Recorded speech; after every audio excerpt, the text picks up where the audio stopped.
Well, it's true. This is where the magic happens. Welcome back to Travel Show Live. Why are you looking at me like that? It is. It's magical. I told you. Well, that last guest wasn't all that great. No, I'm kidding. No, I'm just kidding. Good news is earlier on we told you we are going to get you on the finger on the pulse of Boston. And we know exactly how to do this. That's with the Omni Parker Hotel. That's where David Ritchie is with us today. Hello, sir. How's it going? Hello. How are you today? You know, I'm having a marvelous Sunday. Are you having a wonderful time?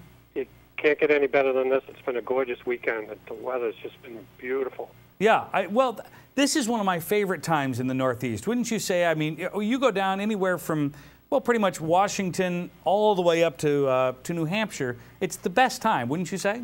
Yeah, the sky is clear. The air is clear. You get football games. I mean, everybody just wants to get outdoors. Yeah.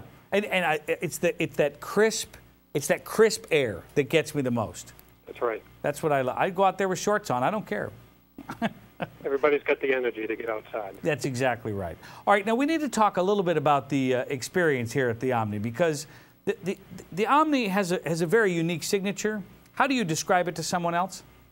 I would say an iconic hotel with a genuine Boston experience, with a huge amount of history thrown in, and a location that just gives people the ability to just enjoy the city all around it without the stress of having to go very far from your base of operation. So it's really just they talk about real estate and location, and the Omni Parker House location is just enormous. I usually say that's probably the only thing bigger than the history of the hotel is probably the location. It's the location. Well, and now would be a good time, too, to go over the idea here that if you're coming to visit Boston, if people didn't know, Boston's an extremely walkable city. That's what you should be walking in Boston, right? It is. I mean, whether you're a history lover, a family fun, arts and culture, a water lover, you can just really take advantage of what the city has to offer, but you don't have to go very far. It's a city of neighborhoods. Some people think Boston's huge and you couldn't cover a lot of territory walking around, but it really is iconically America's walking city.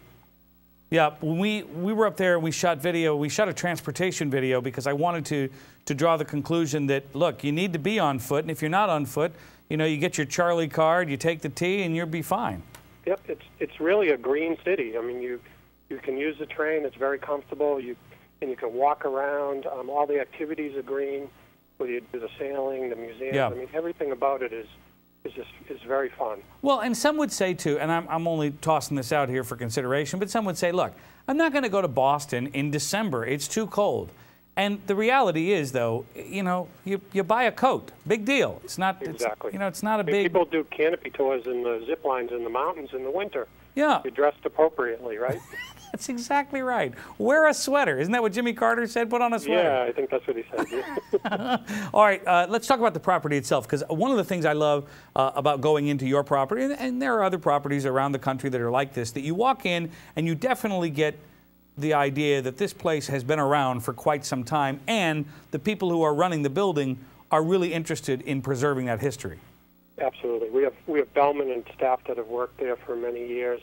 They're part of the legacy of the hotel as much as the legacy of the visitors that stayed there, from every president from Ulysses S. Grant to today, to the travel writers, to the authors like Charles Dickens that lived at the hotel. The characters working there are great. They're really about taking great care of the families and people. We have Seamus Murphy that really does it. There's Saturdays with Seamus for people that want to kind of get their feel of what they're going to do in the city, talk a little bit about the history of the hotel, and then talk a little bit about what do you want to do this weekend, what do you want to do tonight, and walk around. And he gives people those backyard tips that I think really stretch people's experience.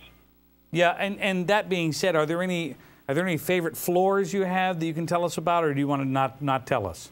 Oh, the secret floors, the scary floors, and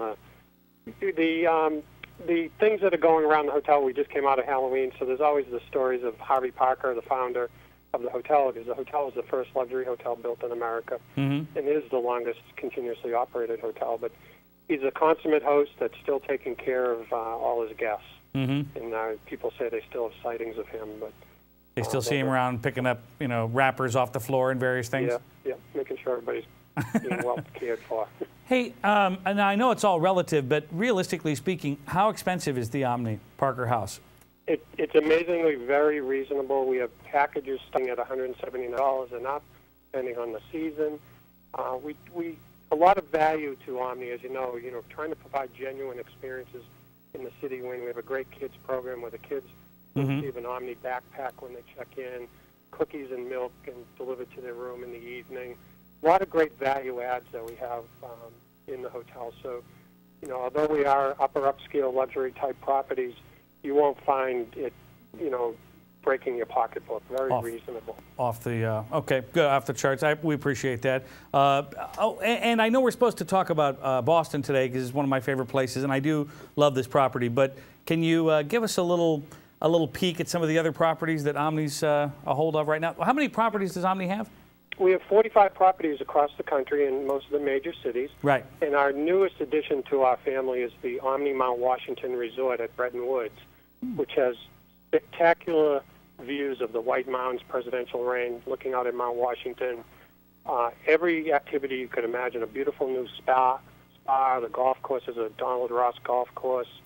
Just gorgeous, gorgeous. And activities from skiing to snowshoeing to dog sled riding, or just sit on the porch and take a look at Mount Washington with sweeping views.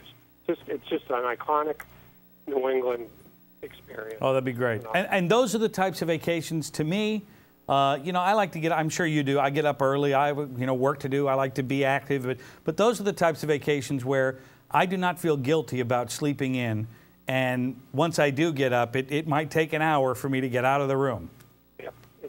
You're just enveloped in the surroundings, and that's what Omni tries to portray. Is really all of our properties are in the moment. They're in the city that you are. It's a genuine experience from where you're located. We're not a cookie cutter hotel company. Right. All of our properties really fit where you're staying.